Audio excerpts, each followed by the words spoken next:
Castiele. Doctor, bienvenido, muy buenas noches. Muchas gracias. Un placer. ¿Ha sido difícil para usted compartir la medicina alopática, la de toda la vida, la que estudió usted en la universidad, con la medicina integrativa, la complementaria, la alternativa, no sé cómo llamarla? No, para nada, porque de hecho la medicina es integrativa por definición. Bueno, la vida es integrativa. La vida. Entonces, el tema es que con nuestra visión que parcela, que define, que conceptualiza, que separa, que excluye, que analiza todos estos aspectos, pues nos olvidamos de sintetizar. Por tanto, estamos en movimiento que lo que hace es dispersar, atomizar, y por tanto todas las medicinas son una, y la medicina es aquella que trata de ayudar a las personas a ser íntegros, porque la salud se podría definir con otra palabra como integridad. Claro, está bien. Entonces no es una cuestión de que cueste, sino que lo que cuesta realmente es tener esa visión.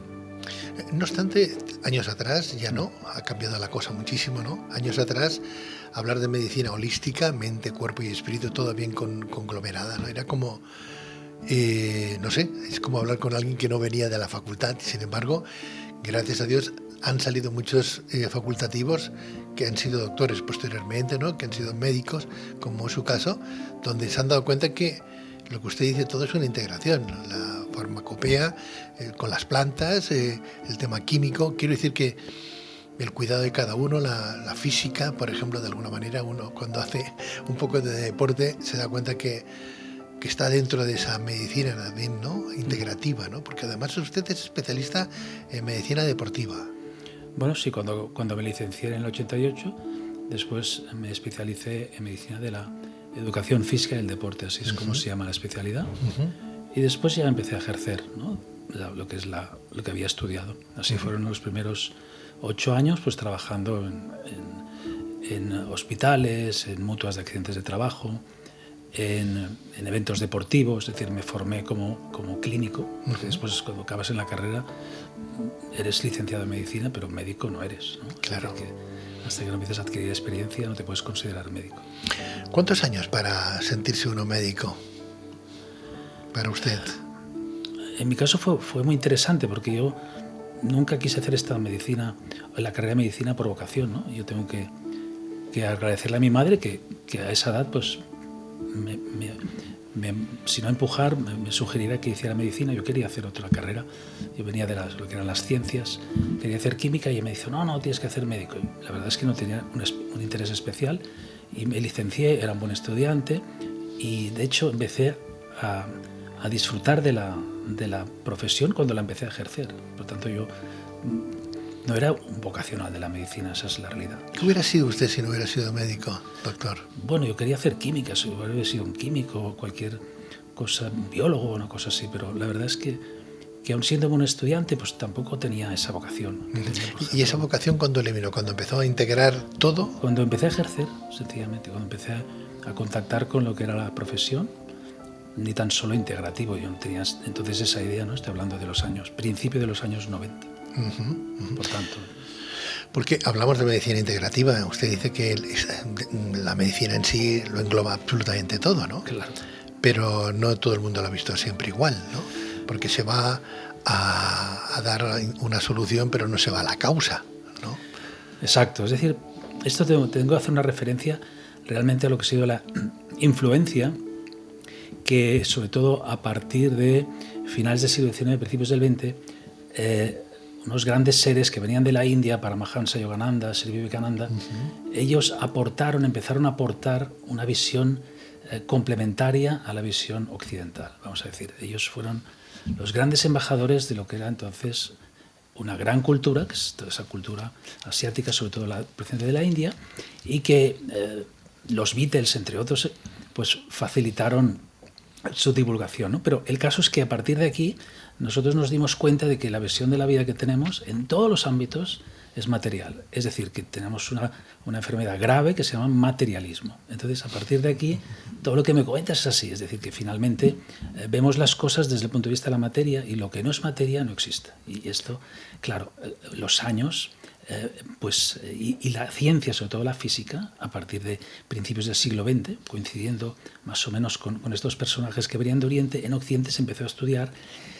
Los grandes físicos relativistas y los físicos cuánticos empezaron a conectar ese conocimiento. De tal manera que entonces ya vimos que no estaba tan alejada la cultura de la India, por ejemplo, con sus grandes rishis, con sus grandes sabios, y lo que hablaban aquí Max Planck y Heisenberg y Einstein y esos grandes físicos de principios del siglo XX. Y ahí estamos. Entonces, el problema que tenemos es el materialismo. Por tanto, cuando estoy en la materia y veo lo físico, pues trato los síntomas, los signos.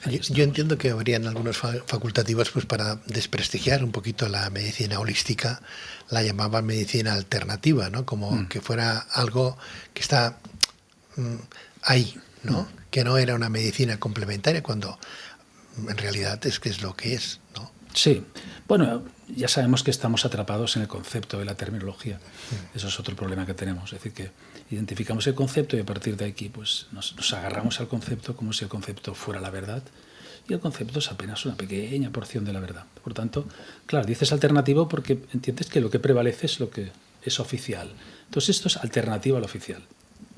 Otra falsedad basada sobre todo en la compartimentación, la separatividad. Es decir, en todos los ámbitos de la vida tratamos de separar lo mío de lo tuyo, los míos de los tuyos, ¿no? Siempre generando el conflicto, que esto ya tiene raíces muy antiguas en las que vivimos, que es que al contrario hay que eliminarlo, ¿sí? El contrario es un rival y el contrario es lo complementario, pero estamos todavía desde esa mentalidad allí. Estamos también un poco así. Estamos, es decir, ¿Quién tiene la culpa de que todavía la medicina en sí no haya abordado, incluso en las universidades, ese tipo de conceptos, ¿no? Los laboratorios, los intereses creados, ¿sí? Ese es un factor sin duda importante, ¿no? Hay intereses creados que ven comprometido su negocio por esa visión.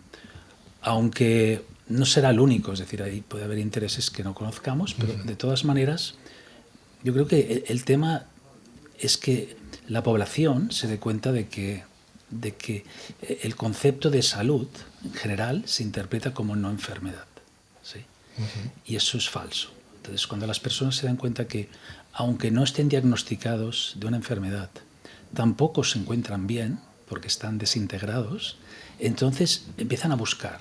Y es cuando el interés de la población, a través del conocimiento que está llegando, pues empiezan a buscar. Por eso esto si va a cambiar, siempre va a cambiar desde la demanda de la población, nunca desde el establishment, que evidentemente no le interesa, ni le ha interesado, ni le va a interesar cambiar las cosas. No obstante, ¿cuántos médicos han caído en el intento, no, doctor? Y seguirán cayendo, pero bueno, yo agradezco a todos los que cayeron, pero nos podemos remontar a Miguel Servet, el médico aragonés, que se dejó la piel porque le quemaron la hoguera porque hacía autopsias, ¿no? Y Semmelweis, ¿no? que decía que porque los médicos no se lavaban las manos antes de atender los partos y le marginaron, ¿no? Bueno, es que o más actuales, ¿no? Hammer, por ejemplo. Hammer también fue lo que pasa es que Hammer era beligerante, entonces él entró en conflicto con el sistema. Sí. Entrar en conflicto con el sistema, pues ya sabes lo que te toca. Doctor, entrar en conflicto imaginemos que está usted en un hospital y usted es médico, como todos los especialistas que están en el hospital, pero en el momento usted tendrá que ir marcado por unas pautas que tendrá el hospital, ¿no? Sí. Y usted ahí no puede salirse ni escaparse, ¿no? Lo hemos visto con algún que otro especialista que ya se ha jubilado, que nos habla de la vida más allá de la muerte. Sí, ¿no? Manuel Sanz. Sí, Sanz Segarra, ¿no? Es mi profesor de prácticas. Eso es, pues ahora es cuando el hombre puede hablar de las experiencias que ha tenido con sus pacientes, pero antes no lo podía hacer. ¿Por qué? Pues porque de alguna manera lo hubieran echado del hospital, ¿no? Probablemente hubiera estado en una situación comprometida, sí, cierto. Bueno, entonces, ¿qué hacemos para darle más pie a esta medicina integrativa cuando decimos que entra todo, ¿qué es lo que entra? Porque conocemos lo que es la medicina. Pero entonces, al decir integrativa, ¿qué significa? Mira, de entrada, escuchar al paciente atentamente y sin juzgarle. Es decir, que lo primero de todo es el paciente es realmente el punto de partida y ahí es donde te tienes que centrar. El sistema actual en general, en todo, yo no digo en España, pero puede ser en todo el Occidente, es que, ¿no?, como decimos en catalán, anem per feina, ¿no? Es decir, que vas allí a resolver ese tema sin más. Yo creo que es un problema de entrada de actitud, la actitud de realmente atender al paciente. Es cierto que en los sistemas en donde hay una gran presión asistencial es difícil pues poder atender adecuadamente, pero sí, yo conozco personas que están dentro del sistema y la verdad es que lo hacen muy bien y son médicos integrativos y están dentro del sistema público de salud, con lo cual es posible. Lo que pasa que es cierto que no es mucho más fácil si puedes, bueno, como en mi caso, que yo progresivamente me fui retirando de lo que es la dinámica en la que te marcan lo que tienes que hacer. Eso es cierto. Porque cuando le llega a usted una persona con un tumor, con un problema cancerígeno o hepático, no sé, usted lo trata, evidentemente, en base a la medicina oficial que usted estudió, pero también en base a las otras medicinas, ¿no? Claro, ¿O no? por supuesto, pues si soy integrativo no puedo rechazar nada, sería un contrasentido, sería un falso médico integrativo, por decir algo. Normalmente las personas que me llegan a mí con un problema oncológico o cáncer ya vienen con una propuesta en general, es decir, que el diagnóstico, aunque a veces yo puedo verlo, como es el caso reciente de una persona que detecta una cosa normal y entonces se procesa todo lo que es las pruebas médicas oficiales y a partir de ahí se establece un diagnóstico.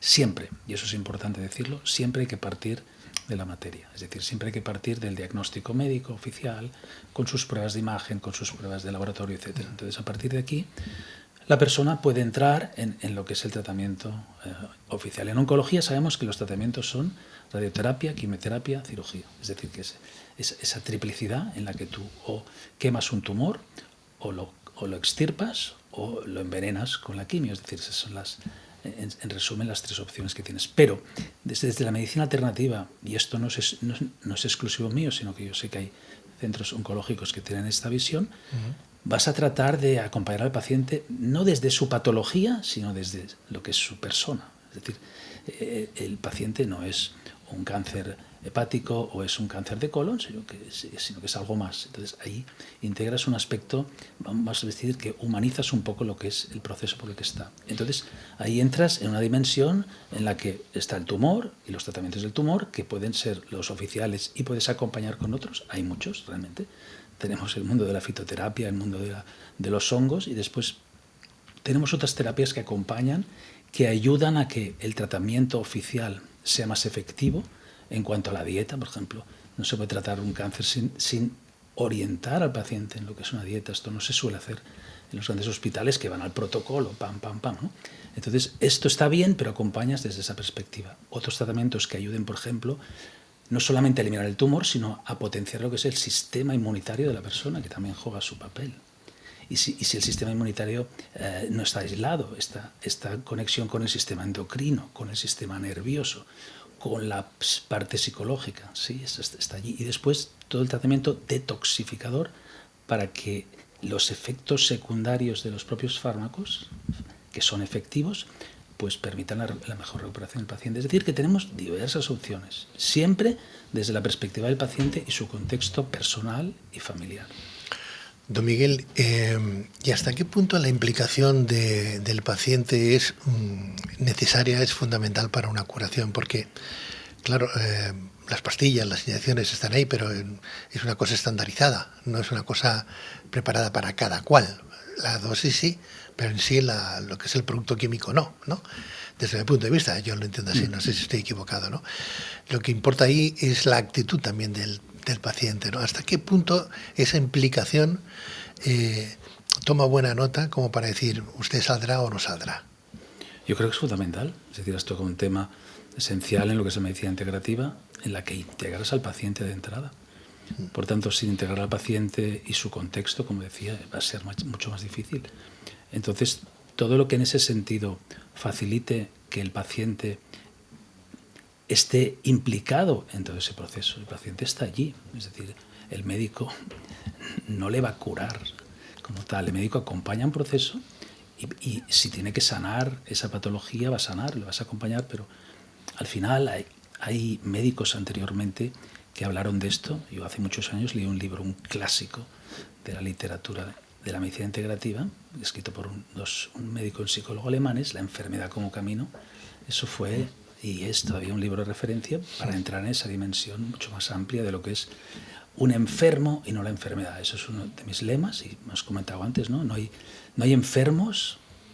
No hay enfermedades, hay enfermedades. Enfermos. Es decir, que tú ves la misma patología en distintas personas, va a cursar distinto.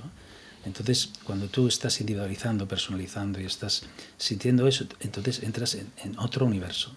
Mientras que el otro es el trabajo del protocolo, porque el paciente desaparece como tal, ves la patología y esa patología tiene un protocolo. Los protocolos son muy útiles en situaciones en las que no hay que pensar. Por ejemplo, la medicina occidental es muy buena en protocolos de urgencias, son excelentes. Por eso todas las series de éxito son de urgencias, porque allí salvas vidas, ¿no? Pero cuando hay patologías crónicas, ahí nos perdemos. Hablando de protocolos, doctor, dentro de esa medicina integrativa, se nos ha hablado mucho no solamente de la implicación del paciente, sino que a veces se somatiza una enfermedad cuando no se tiene, ¿no? O sea, es como si el paciente estuviera buscando una enfermedad que al final la acaba reproduciendo, ¿no? Es tanto pensar en aquello, pensar en aquello, pensar en aquello. No sé si a lo mejor esto es demasiado amplio, ¿no? Pero de alguna manera identifica, bueno, si tendré cáncer, una persona empieza como a encogerse, ¿no? Es decir, el miedo que hace que la persona al final enferme, ¿no? Pero al margen de esto son dos preguntas en una. La segunda sería, ¿es verdad que ciertas patologías tienen algo que ver con nuestro carácter, ya no solamente hereditario, sino con nuestras relaciones humanas con papá, mamá o hermanos, etcétera? Bueno, aquí tendríamos que estar 5 horas más, sí, porque ya. son dos preguntas fantásticas. Bueno, voy a la síntesis. En primer lugar, lo psicosomático existe desde tiempos inmemoriales. Digamos, por ejemplo, que la Sociedad Española de Medicina Psicosomática existe desde hace bastantes décadas. Y en su momento lo fundaron un digestólogo, un psiquiatra, es decir, médicos que en ese momento se dieron cuenta de que muchas patologías de los pacientes eran somatizaciones de procesos emocionales, ¿sí? Por eso se llama psicosomático, viene de psico y soma. Eso está claro, por tanto, esto ha existido y yo lo estudié en la carrera, en lo que era psicología médica en segundo de carrera. Es decir, dicho de otra manera, en medicina tenemos procesos funcionales y procesos orgánicos.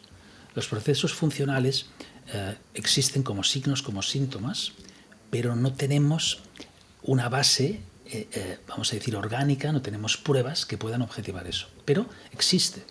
Entonces, claro, el problema es que cuando tú estás buscando, tratando de diagnosticar un proceso a un paciente que no lo ves porque le haces pruebas, llegas a la conclusión falsa de decirle, mire, es que usted no tiene nada.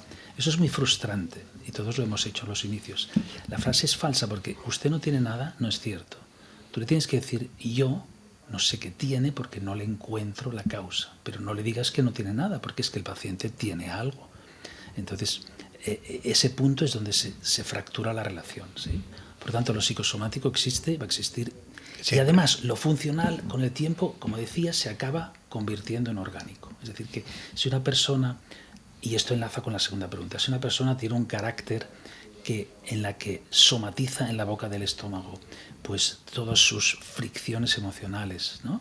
Y tiene un mal carácter, vamos a decir, puede desarrollar con el paso de los años de una gastritis a una úlcera gastroduodenal. Es decir, que tú puedes somatizar determinadas emociones en determinados órganos, por ejemplo, ¿no? Y esto, las medicinas orientales nos ayudan mucho, porque si tú ves, por ejemplo, la medicina tradicional china, que te orienta un carácter bilioso a un problema de hígado, vesícula biliar, realmente hablamos de un carácter bilioso y la persona que se amarga la vida es porque la bilis es amarga. Entonces, ¿dónde está la rabia? ¿Dónde está la ira? ¿Dónde está el resentimiento? Claro, está en esos órganos, en esas vísceras, ¿no? Por ejemplo. Entonces, ¿que un carácter condiciona enfermedades? Por supuesto, eso está a la orden del día. Hoy Hoy, está a la orden del día hoy, pero hace, no sé, 20 años atrás, posiblemente no. Yo lo estudié, o sea, lo caso es que yo lo estudié, ¿eh? Pero hay como una disociación después, o sea, cuando el médico estudia una serie de cosas, porque esto no es nuevo, como te comentaba, yo lo estudié esto, pues a lo mejor en el año 82, 83, porque esto se sabía, pero después esto no se traslada a la práctica. Esto es como, por ejemplo, en la carrera, tú estudias, en segundo de carrera yo estudié pues la fisiología, entonces había prácticas de electrocardiogramas y veíamos como la electricidad estaba presente en muchos procesos que además se usan como un método complementario de diagnóstico. Electromiografía, electrocardiografía, electroencefalografía, es decir, tenemos muchos aspectos que nos dicen, nos están mostrando que un ser humano es un ser bioelectrónico, ¿sí? Pero después, cuando tú esto lo planteas en la práctica, te dicen que esto es esotérico, que esto no sé cuánto. Es decir, es sorprendente como el médico, teniéndolo delante y viendo que eso es así, y que todo es electrofisiológico, y que la electricidad es lo que está uniendo esa parte física con otros aspectos, ¿no? Los canales de acupuntura, los nadis en la medicina ayurvédica, es decir, hay muchos aspectos que lo están mostrando. Lo que pasa es que al no tener como una tecnología todavía que permita pues objetivar esto, pues lo rechazas, ¿no? Estamos yo diría que en un pseudo, o sea, un cientifismo que cuando emite una hipótesis o propone una hipótesis y el hecho no se ajusta a su hipótesis, niega el hecho. Eso es un drama porque nos quedamos ahí. Bueno, lo hemos visto, doctor, hace unos años atrás, con lo que hemos vivido en todo el mundo, ¿no? Cuánta gente se ha perdido en el camino. Y a consecuencia de, uno dice, bueno, ¿a consecuencia de quién? En definitiva, ¿me engañaron, no me engañaron?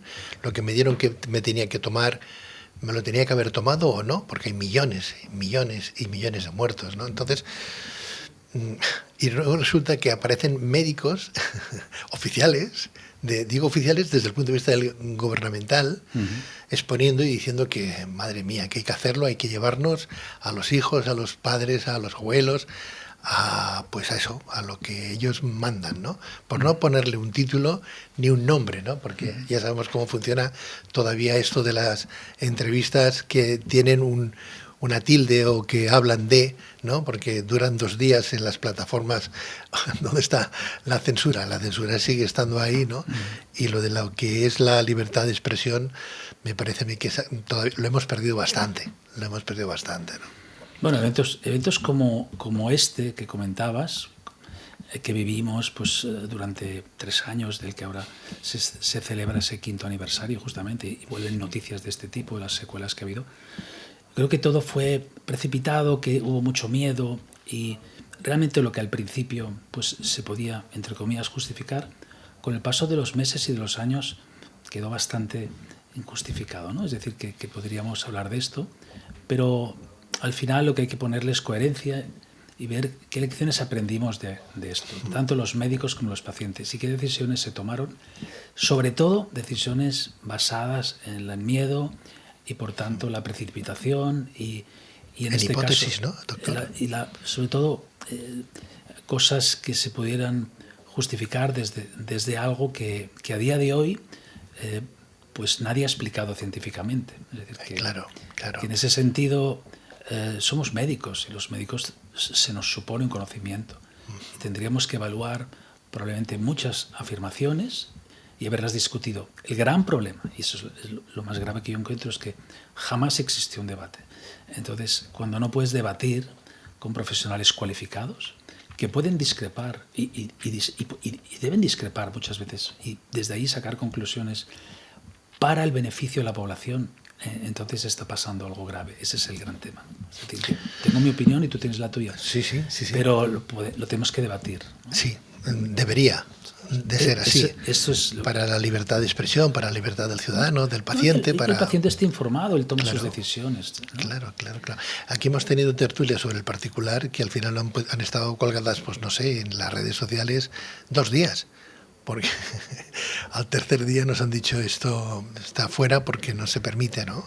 Bueno, es Porque inadecuado y ya está, no pasa nada. Es decir, sabemos, como decía antes, que lo que es el establishment pues tiene sus intereses. Por eso yo le decía al principio, ¿le ha costado a usted integrar toda esa medicina alternativa, complementaria a la medicina oficial? Porque, por ejemplo, de las personas que nos estén escuchando, doctor, ¿qué personas con qué patología o con qué problema tendrían que dirigirse, por ejemplo, a la medicina integrativa? Yo recibo cualquier paciente que se acerque a mi consulta. Tengo un principio en este caso, que es que yo no soy especialmente proactivo, es decir, que no voy a buscar los pacientes, ni en este caso me publicito para que venga este paciente. Sencillamente llegan. En el momento que llegan hay algo en lo que nos podemos aportar mutuamente, ¿sí? Es mi aprendizaje, es su aprendizaje, es nuestro aprendizaje, y crecemos juntos, ¿no? Esa es la base de lo que hay. Entonces, llegan los pacientes, pues según les digan, según vean, hay como una sincronicidad desde el alma que permite que las cosas lleguen cuando tienen que llegar. Si tú no las estás empujando, si no las estás forzando, si no estás manipulando, sencillamente te llega lo que a lo mejor en ese momento no lo entiendes, porque a veces llega alguien y No hay casualidades. me pregunto, desde mi personalidad, me pregunto, ¿y qué hace esta persona aquí? La pregunta es, ¿cómo le voy a ayudar yo, no? Es decir, pero realmente ocurre después, cuando te sales un poco de tu propia limitación y autocondicionamiento, sabes que ahí esa interacción te permite, muchas veces, viene por ti. Es decir, que no es que solamente el profesional está allí. No, yo mi profesión es médico, pero no soy médico, mi profesión es médico. Por tanto, no es lo mismo. Claro, pero usted es mucho más que médico, usted es persona, ¿no? Es psicólogo, es un montón de temas que tengan que ver con la relación interpersonal, ¿no? Porque un paciente, aparte de ser un enfermo, es un ser humano, ¿no? Lo primero de todo. Claro. ¿No? Y si vamos más allá, y aunque quede esotérico, es una conciencia, es un alma. Claro. Por tanto, es un alma en un cuerpo, y a partir de aquí tú tienes que ver lo que realmente esa persona es y lo que te está manifestando. Es decir, que la visión, al final, es una visión. La visión integrativa también se llama visión espiritual. Y en este caso no tiene una connotación religiosa, tiene una connotación de lo que la vida es, ¿no? Lo espiritual, por definición, es el todo, es lo que integra. O sea, todos estamos integrados en el espíritu. Esa es la realidad, ¿no? Claro, es que hay mil nombres, pero ahí está. La medicina holística lo que hace, en definitiva, es buscar la esencia, ¿no? De quién es el que tiene, por qué tiene usted esta enfermedad, qué le están dando, ¿no? El otro día leía una noticia que el nolotil, por ejemplo, aquí está permitido, pero en otros países, por ejemplo, en la parte norte de Europa, está prohibidísimo, sí. Porque en función del frío y de la piel, etcétera, genera una serie de enzimas, no sé, granulitos en la sangre y demás, que la gente se muere por tomar nolotil. Sí, y aquí, sin embargo, lo tenemos en España, está permitido. Bien, a veces hay discrepancias en algunos aspectos de este tipo. Vas a encontrar incluso dentro de la propia medicina alopática, vamos a decir, la medicina convencional, oficial, pues puede haber discrepancias. Allí, pues no sé exactamente el motivo, pero sí, puede haber que hay fármacos en lugares que se comercializan y en otros no.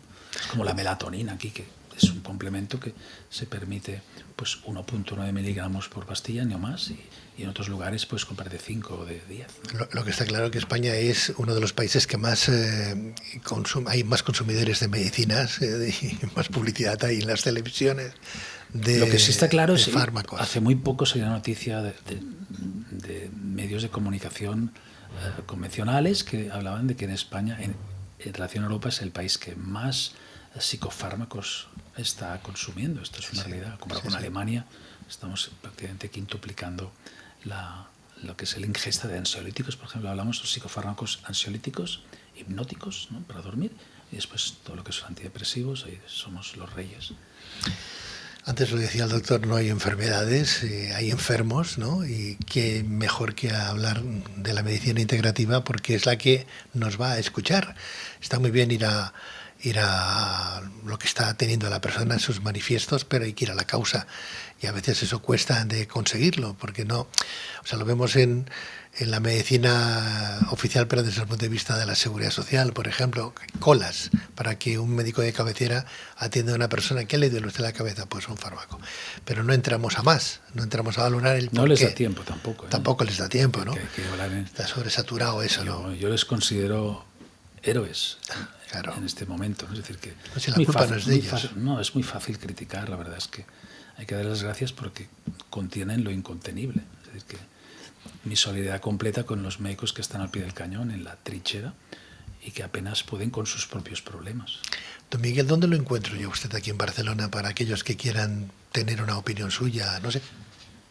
Bien, yo tengo un despacho desde hace, pues mira, ahora se cumplía 31 años, en la calle Lepant, 303, 305. Esto está pues al lado de la Sagrada Familia. Muy bien. Allí. Y tengo la Sagrada Familia que con su influencia nos va facilitando el trabajo. ¿Tenemos un teléfono? Sí. Sí, el teléfono fijo es el 93-347-6529. Después hay un teléfono móvil que ahora no me acuerdo, de empresa. Y después la página web es Centre Medic Matterhorn, todo junto sin puntos, Centre con 2 Es, Medic, y Matterhorn, deletreo M de Madrid, A de Álava, T de Toledo, E de España, R de Rosa, H de Huesca, O de Orense, R de Rosa y N de Navarra.com. Matterhorn es una montaña emblemática que conocemos más porque somos latinos con el nombre de Cervino, pero el Matterhorn es una montaña muy conocida. Pues y el Instagram, doctor, sí, con las letras, todo, o sea, no de R, sino doctor, D-O-C-T-O-R, sí. Miquel Samarra con Q, Miquel Samarra con Q, y eso es Instagram, y allí sí que voy pues semanalmente voy hablando de muchas cosas, también de otras que aquí no hemos tocado. Qué bueno. Es decir, que podríamos hablar de astrología en el sentido que es un gran instrumento muy práctico para poder hacer un trabajo de autoconocimiento, de autoexploración y otros temas médicos que van surgiendo, que tengo un equipo de comunicación fantástico que me van pues sugiriendo. Antes hablaba usted de sincronicidad, hablaba de Jung de alguna manera o de sus discípulos, ¿no? Bien, es uno de los grandes referentes, Carl Gustav Jung, sí. Y bueno, y entonces hay que hablar, en plan psicoanálisis, pues hay que hablar pues de Viktor Frankl, ¿no? Que es uno de los libros que en su momento a mí me impresionó mucho, de los libros que tengo siempre referencia. Un gran libro de Viktor Frankl, ¿no? En busca del sentido. Don Miguel, muchísimas gracias por acudir a Luces en la Oscuridad. Que siga usted teniendo muchos éxitos, que los tiene. Muchas gracias, Pedro. Gracias y muy buenas noches.